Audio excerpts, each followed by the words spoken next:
This is Robert Foley with Startup Kitchen. Today we're with Robert Niven. How you doing, Robert? I'm doing great. Robert's the CEO of CarbonCure, a company in Nova Scotia. Can you tell us a little bit about CarbonCure? Sure. CarbonCure is about a 5-year-old company. We make green concrete that is profitable and consumes carbon dioxide to make a lower carbon concrete. So where is this concrete being used right now? Great question. Up until this month, we've been producing concrete in 3 locations in San Francisco, Toronto, and here in Halifax. But as of this month, we're celebrating our go-to-market stage. So we'll be rolling this out across North America, and we're seeing a lot of interest from other markets as well and emerging economies. So soon we'll have national coverage across the US and Canada. So how did you come up with the idea for this concrete? Originally, you had a company previous to this. Did you bootstrap that company to get to where you are today? Sure. Actually, that's probably 2 answers for that question.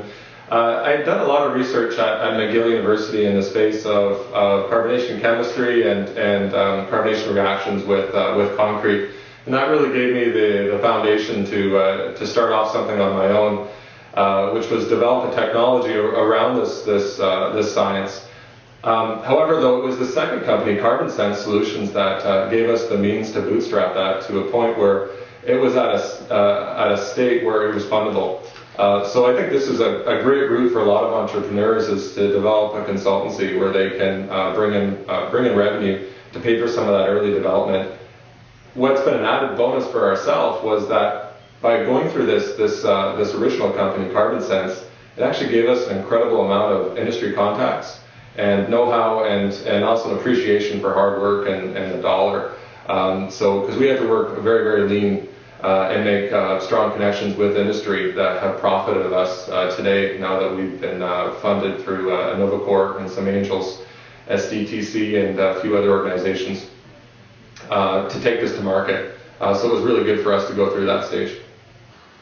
What are some of the issues for a company like yourself to enter the entrepreneurship space compared to a software company? Great question. So clean tech typically takes a little bit longer and costs a little bit more. But the key for success in clean tech startups is industry partnerships. And that's a critical component that may not be as important for ICT. So you typically have an industry that you're working within. For us, it's the concrete industry. And also we do have an indirect relationship with a lot of large final emitters, such as utilities and refineries and so on. So it really forces you to develop the lean startup practices, where you actually work closely with industry startups or industry groups to host your technology trials in the early days. And that also gives you a lot of very early customer feedback that allows you to really refine your technology and force you to be very, very customer focused early on. So it's going to take longer. Sometimes it takes a little bit more money, but it does require industry partnerships, and which is really an advantage for Atlantic Canada. And I'm originally from British Columbia, and coming out here, one of the greatest benefits is very easy access to a lot of large industry, government agencies, for you to be able to set up these kind of industry partnerships early on, when typically large corporate partners wouldn't engage with you. So that's a huge benefit from starting clean tech companies here in Nova Scotia. Do you find it hard to find talent within the green tech space? For us, I think it's a little bit easier because we're working with a traditional sector, which is the concrete industry, where there's actually a tremendous history and a lot of talent here locally to draw from. However, though, we're getting more and more of our staff are coming from out of province. Our last hire was a senior executive with Lafarge, who was based out of Washington. So he was able to make the relocation.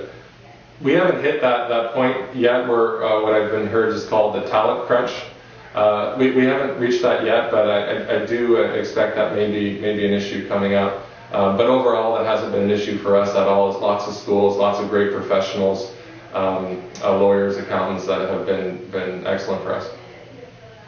What advice do you have for other entrepreneurs looking to start up within the region? I guess get connected. I'd say right now there's been a few successes in the startup space, and a lot of these entrepreneurs like myself really want to help encourage other startups to get going.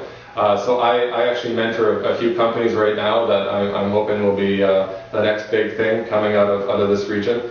And I think there's a lot of goodwill right now to help out some of these others get their feet below and get connected, get funded, create these industry partnerships. So I'd say that's your first thing. Get an advisory board. Early on, when it was just myself getting started, I had a 5-person advisory board. Really, really key to help you from wasting time, wasting focus. So it really comes down to surrounding yourself with a good community. Thanks a lot for your time, Robert, and we wish CarbonCure all the best. Hey, thanks so much.